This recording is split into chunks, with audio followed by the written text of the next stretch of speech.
یہ آپ نے بہت زبردست ایک ہسٹری اس کی بیان کر دی.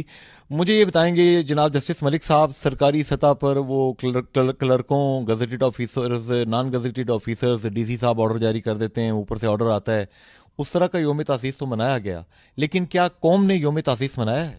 اصل میں قوم کے اندر جو آزادی کا جذبہ تھا وہ بہت بری طرح سے مسئلہ گیا ہے. جموں کشمیر کے اندر جب عوام اٹھے ہیں اپنی آزادی کے لیے, جو جذبہ وہ تھا جس میں چشمدید گواہ ہوں, وہ ایک طوفان تھا, اور اس طوفان کے سامنے ہندوستان کی فوج بھی کھڑی نہیں ہو سکتی تھی. اور یہی وجہ ہے کہ ہندوستان جب مایوس ہو گیا کہ جموں کشمیر میں اس کی فوج جو ہے کہیں کامیابی حاصل نہیں کر سکتی ہے, پھر اس کو UN کو سارا تلاش کرنا پڑا. یہ پنڈت نہرو اور ماؤنٹ بیٹن جو ہیں, ان کی بہت بڑی چالاکی تھی کہ وہ مسئلہ کشمیر کو سیکورٹی کونسل میں لے کر گئے وہاں پر, ورنہ جموں کشمیر کے ہمارے اپنے لوگوں کی جو مقامی فوج تھی ہماری, جس کو نام آزاد کشمیر ریگولر فورس تھا, اس نے بڑی فتوحات حاصل کی ہیں.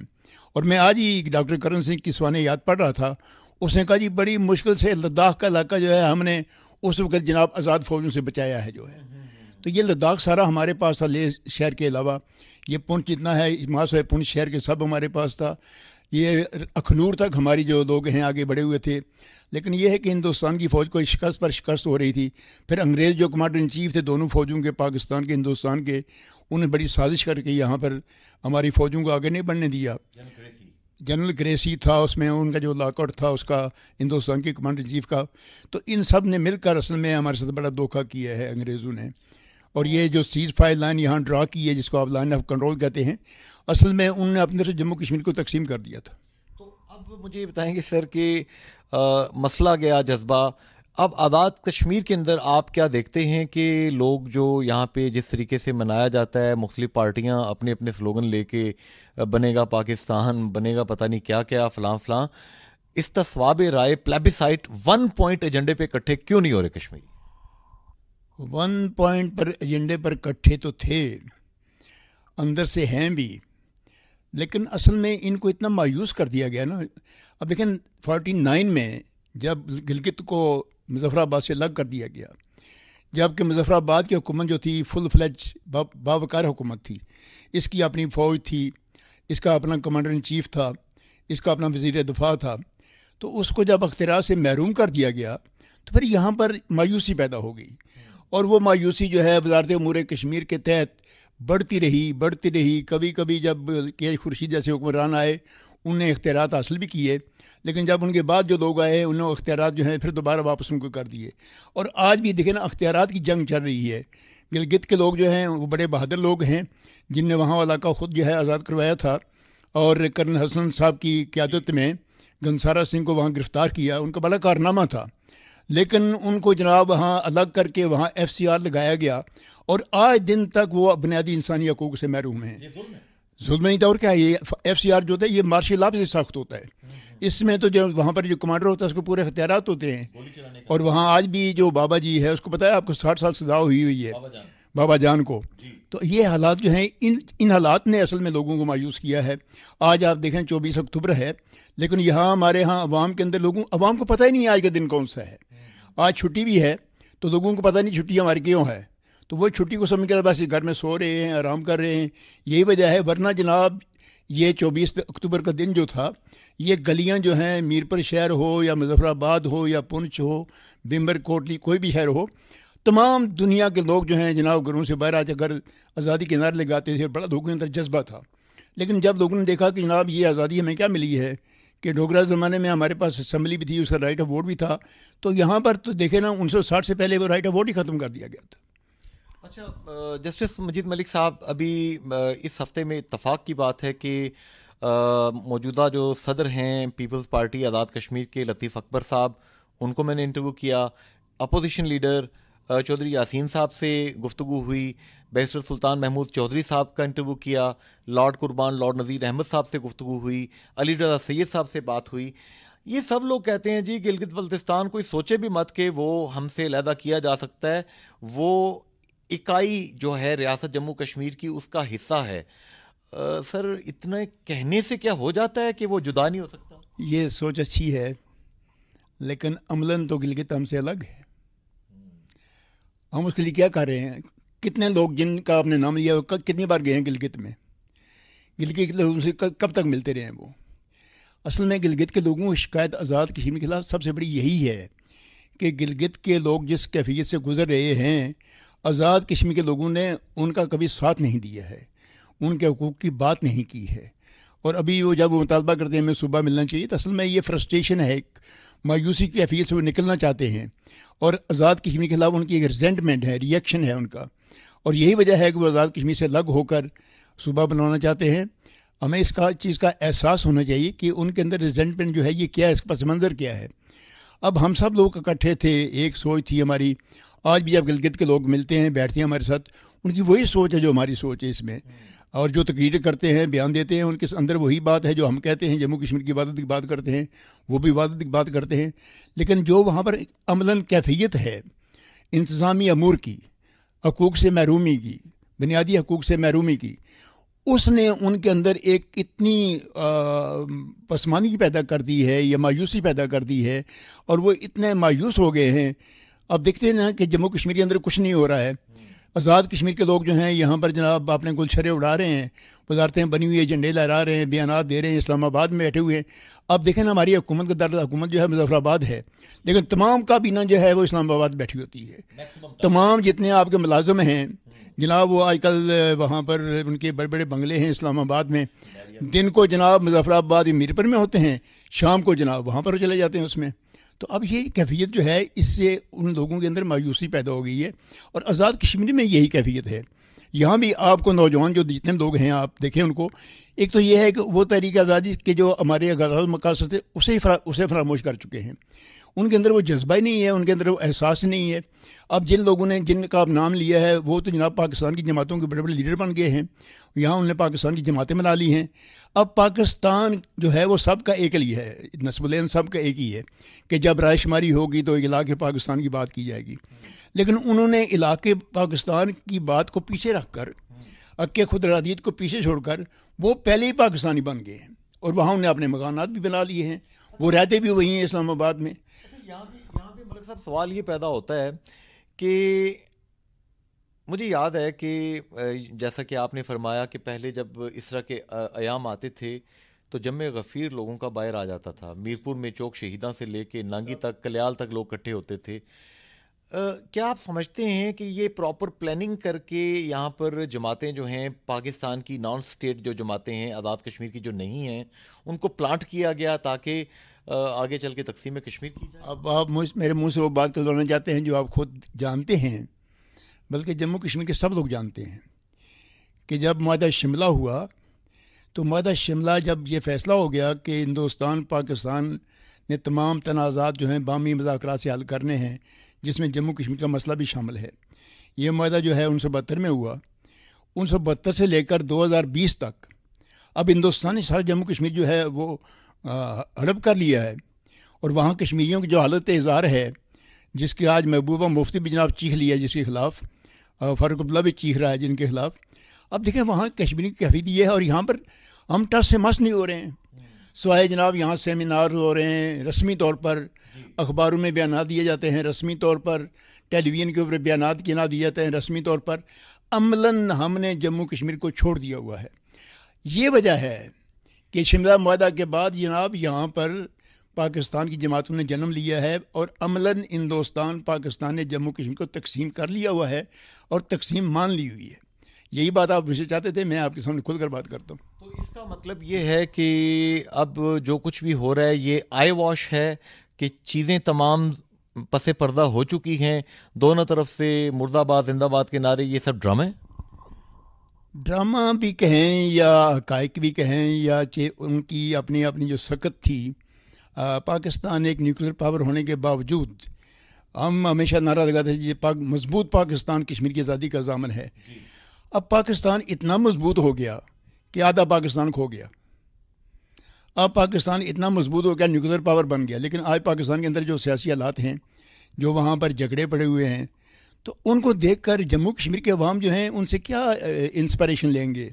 ان کے اندر کون سا حوصلہ افزائی جو ہوگی جناب؟ جو پاکستان کے اپنے حالات جو ہیں ان کے اندر اتنا خلفشار ہے، اتنا انتشار ہے، اور وہاں پر جناب طرح طرح کی جناب بولیاں بولی جاتی ہیں.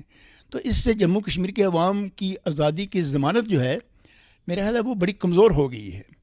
اب جموں کشمیر کے عوام جو ہیں، میری رائے جو ہے وہ یہ ہے کہ جموں کشمیر کے عوام کو باقی دنیا کی تمام وہ قومیں جن نے آزادی حاصل کی ہے اور آج آزاد مملکت کہلاتی ہیں، ان کے نقطۂ نظر کے تحت، اس اصول کے تحت ایک اپنی وحدت، اپنے اندر یکجہتی اور اپنے اندر سیاسی لیڈرشپ کو جب تک اب آگے نہیں لائیں گے اور اپنے کاز کو دنیا کے سامنے خود پیش نہیں کریں گے تو تب تک بڑا مشکل ہے۔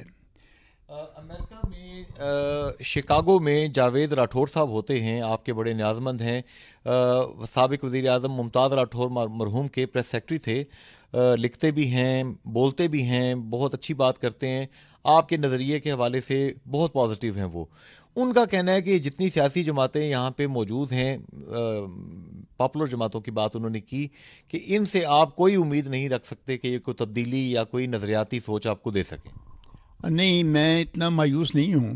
میرا خیال ہے کہ جب وہ لوگ، ہم جتنے لوگ بھی ہیں، نوجوان ہمارے جو ہیں، اگر وہ متحد ہو کر، منظم ہو کر اپنے کاز کے لیے ایک صحیح جد و جہد کا آغاز کر دیں گے، پھر یہ جتنی جماعتیں ہیں، جتنے ان میں لوگ ہیں، یہ مجبور ہو جائیں گے پھر آپ کے ساتھ چلنے کے لیے۔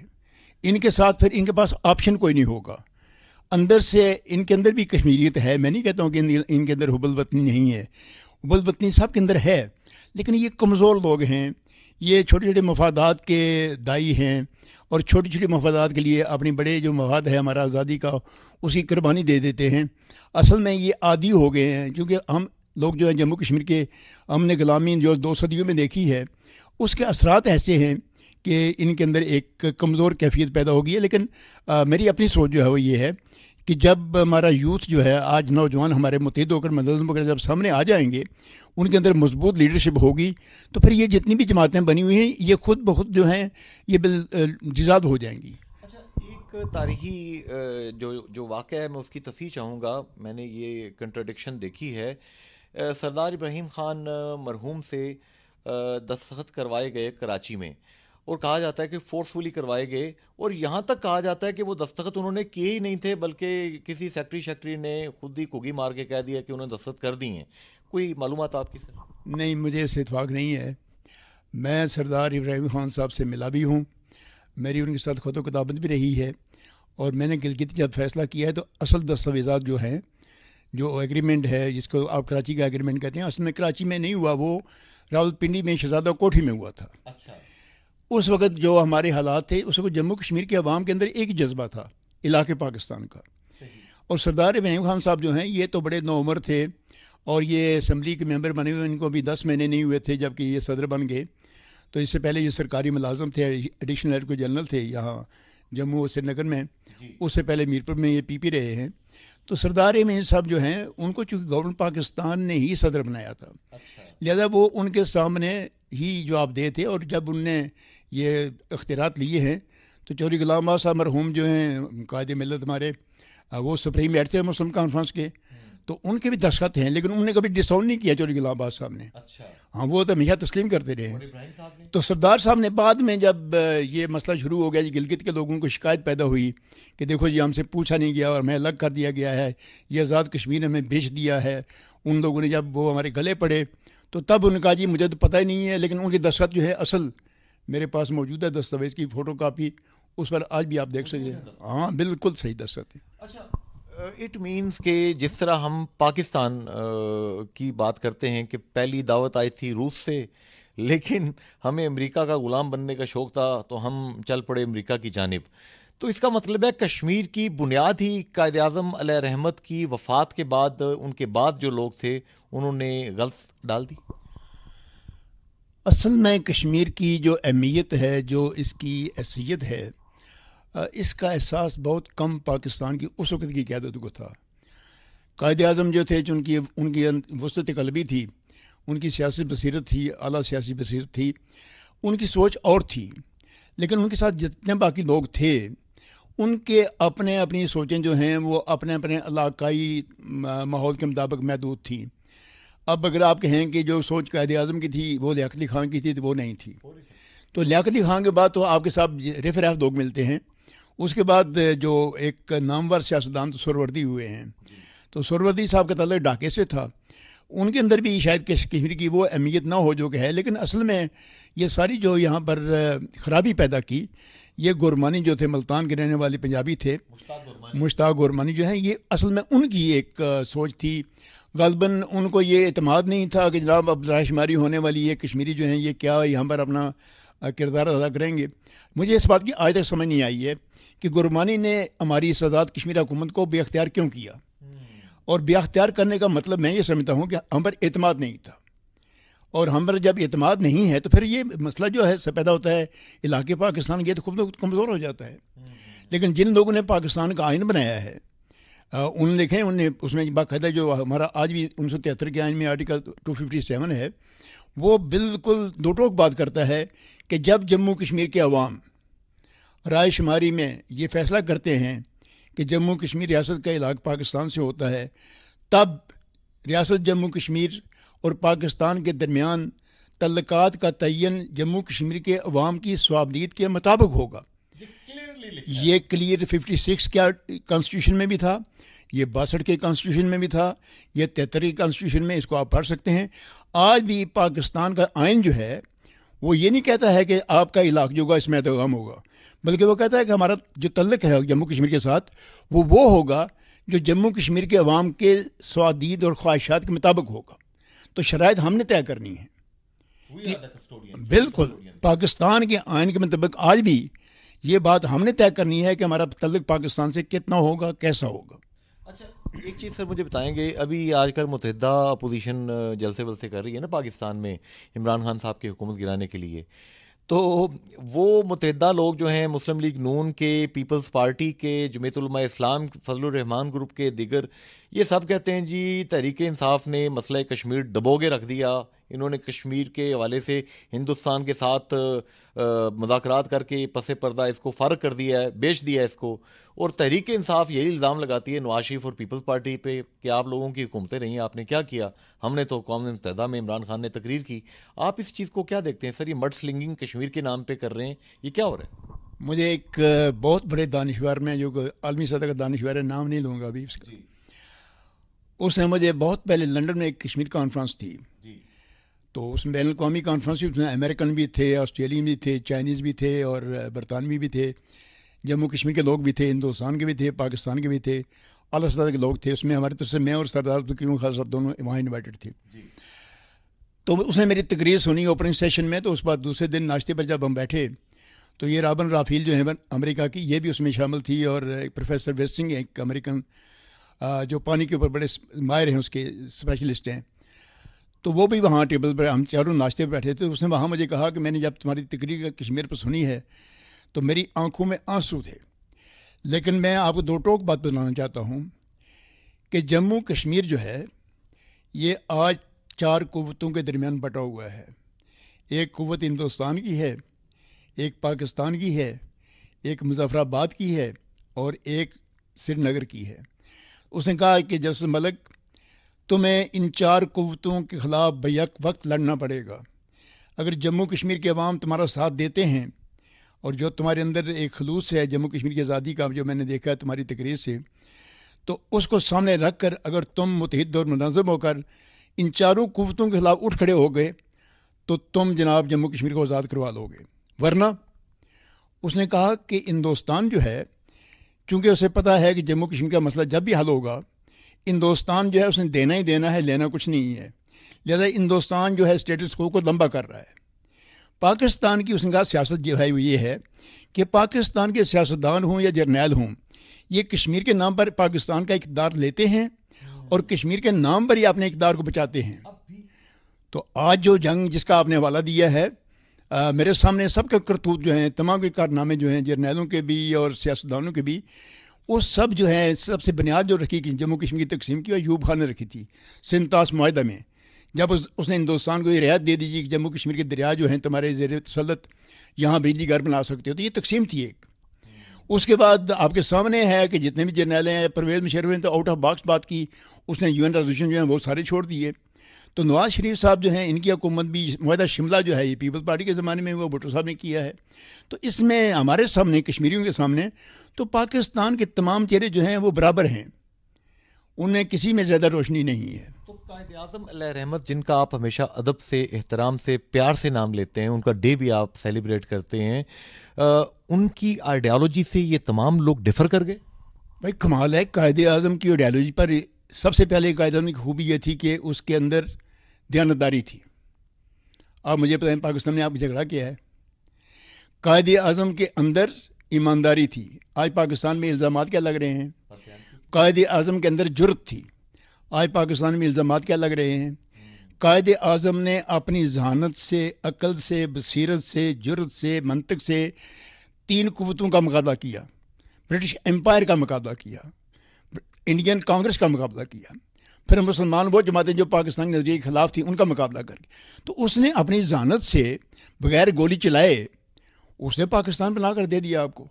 ایک نئی قوم, نیا ملک یا دنیا کے نقشے پر لایا قائد اعظم نے. تو ان کی کشمیر آئیڈیالوجی ہے بالکل وہ بالکل دیکھیں. اب میں بتاؤں آپ کو ایک بات قائد اعظم کی. یہ جو ہیں ہمارے ہنزا کے جو راجا ہیں اور نگر کے راجا ہیں, ان نے 47 میں قائد اعظم کو علاقہ نامہ لکھ کر دیا, لیکن قائد اعظم نے علاقہ منظور نہیں کیا. اب جونا گڑھ کی ریاست جو ہے جس کو لوگ الزام لگاتے ہیں, جونا گڑھ کا علاقہ جو ہے اس نے پیشکش کی, لیکن قائد اعظم نے کوئی قبول قائد اعظم نے نہیں کیا ہے.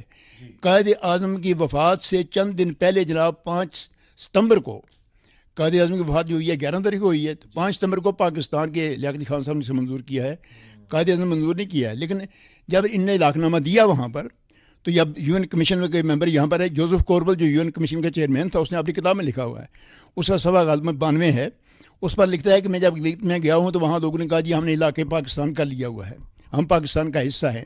تو جب میں کراچی گیا تو میں نے وہاں جا کراچی پوچھا جی کہ وہ گلگت کے لوگ تو یہ کہتے ہیں, تو انہوں نے کہا ٹھیک ہے ان 2 راجوں نے ہمیں علاقہ نامہ دیا ہے لیکن ہم نے علاقہ نامہ قبول نہیں کیا ہے.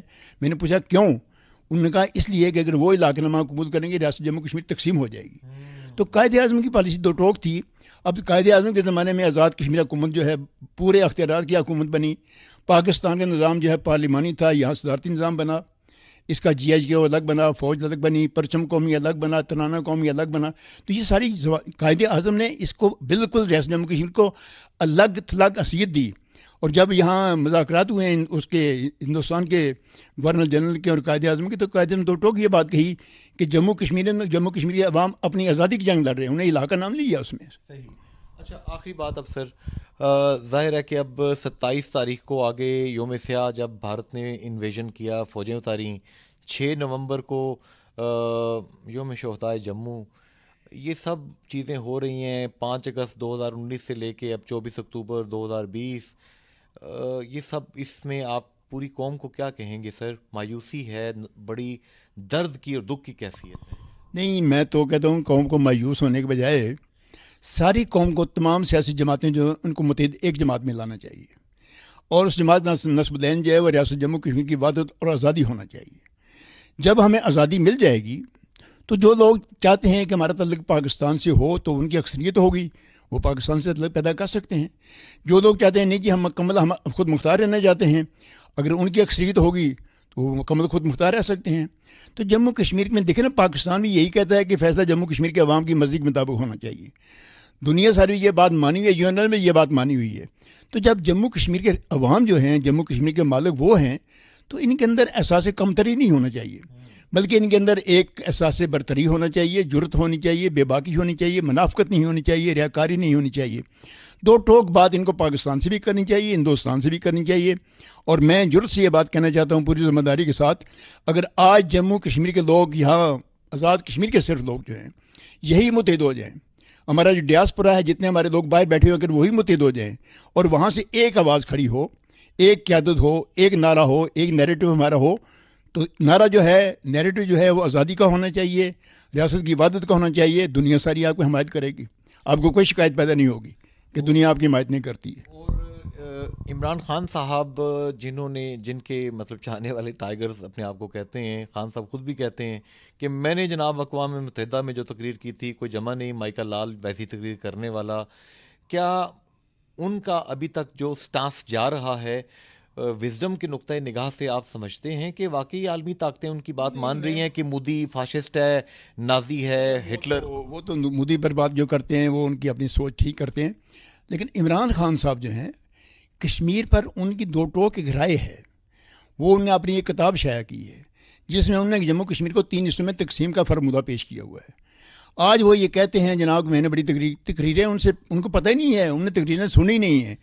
تقریر کا ریکارڈ جو ہے ظفر اللہ خان کا ہے, جس کی ذہانت اور جس کی قابلیت اور اہلیت, حالانکہ وہ مرزئی تھا, احمدی تھا, لوگ پاکستان کے اسے آج بھی نہیں مانتے ہیں, لیکن جو اس نے وہاں پر کیس پیش کیا اپنا پاکستان کا, ہندوستان کے وہاں جتنے بھی دانشور تھے ان کو دنگ رہ گئے کہ اس نے جو الزام ہندوستان نے پاکستان پر لگائے تھے اور جو ہندوستان پاکستان پر فتویٰ لینا چاہتا تھا, ظفر اللہ خان نے اس کو الٹ کر دیا اور ہندوستان خود جناب اس کے پنجے میں پھنس گیا.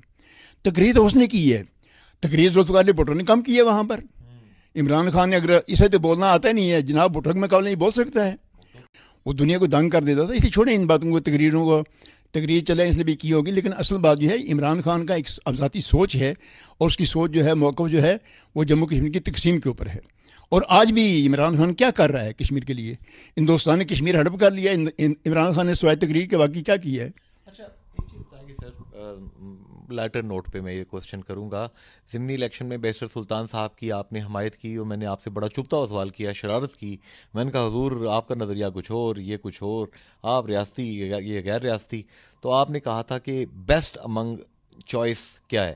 تو آپ بیرسٹر سلطان صاحب کو اپریشیٹ اس لیے کرتے ہیں؟ نہیں, میں اپریشیٹ بیرسٹر سلطان صاحب بالکل نہیں کرتا ہوں. الیکشن جو ہوتا ہے اصل میں وہ جو مقامی حالات ہوتے ہیں اس کے مطابق ہوتا ہے. اس میں ہم نے ووٹ دینا ہوتا ہے. ہم الیکشن میں ہمیشہ اپنا امیدوار کھڑا کرتے ہیں. اس الیکشن میں بائی الیکشن ہو رہا تھا, اس میں ہم نے اپنا امیدوار کھڑا نہیں کیا تھا, تو اس لیے ہم نے اس کو ووٹ دیا, چونکہ ہم دیکھتے ہیں کہ لیسر ایول ہے. تو آپ نے جو الفاظ استعمال کیے ہیں وہ اور ہیں. میں نے یہ کہا تھا کہ لیسر ایول جو ہے اس کو سپورٹ کرتے ہیں. تو وہ ووٹ دینے سے مطلب یہ نہیں کہ میں اس کو اپریشیٹ کرتا ہوں. مجھے تو اس کی پالیسی سے اختلاف ہے. وہ تو پاکستان کی جماعت کا ممبر ہے, میں تو پاکستان جماعت کا ممبر نہیں ہوں. میں تو جموں کشمیر کا شہری ہوں, وہ پاکستان کا شہری ہے. تو اس لیے چھوڑیں ان باتوں کو. یہ باتیں جو ہیں یہ چھوٹی چھوٹی باتیں ہیں, مقامی باتیں ہیں. اصل بات جو ہے وہ جموں کشمیر کی آزادی کی بات ہے, اس کی وحدت کی بات ہے. اور جموں کشمیر کے عوام نے اتنی قربانی جو دی ہے اور دے رہے ہیں آج تک, اور آئندہ نہ جانے کتنی اور قربانی کرنی پڑے گی. اس لیے ہمارا مشن جو ہے اصل میں جموں کشمیر ریاست کی وحدت کو, آزادی کو بحال کرنا ہے. جموں کشمیر کی ایک قوم ہیں ہم لوگ, اور اس قوم کا وقار, اس کی عزت, اس کا ناموس, اس کی شہرت, اور آئندہ مستقبل میں جو اس کا روشن مستقبل ہے, اس کی ترقی جو ہے وہ ہمارے سامنے وہ نقشہ ہے. ہم اس کے لیے جدوجہد کر رہے ہیں. بہت ہی اسٹریٹ قسم کی گفتگو جناب جسٹس عبد المجید ملک صاحب کی آپ نے دیکھی, سنی. مجھے پتہ ہے کہ ان جوابوں سے بھی بہت سے سوال جنم لیں گے. انشاءاللہ تعالی ہمارا وطن ریاست جموں کشمیر, گلگت بلتستان, لداخ, تبت ہا انشاءاللہ آزاد ہوگا. اتحاد کی ضرورت ہے, قیادت کی ضرورت ہے, دیانتداری کی ضرورت ہے, قائد اعظم علیہ رحمت والی جرت کی ضرورت ہے.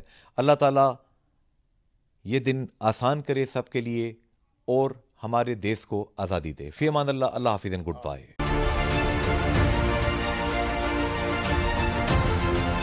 یاسین صاحب ہائیڈنگ میں چلے گئے تاکہ ان کو ان کا جو یہ فوائل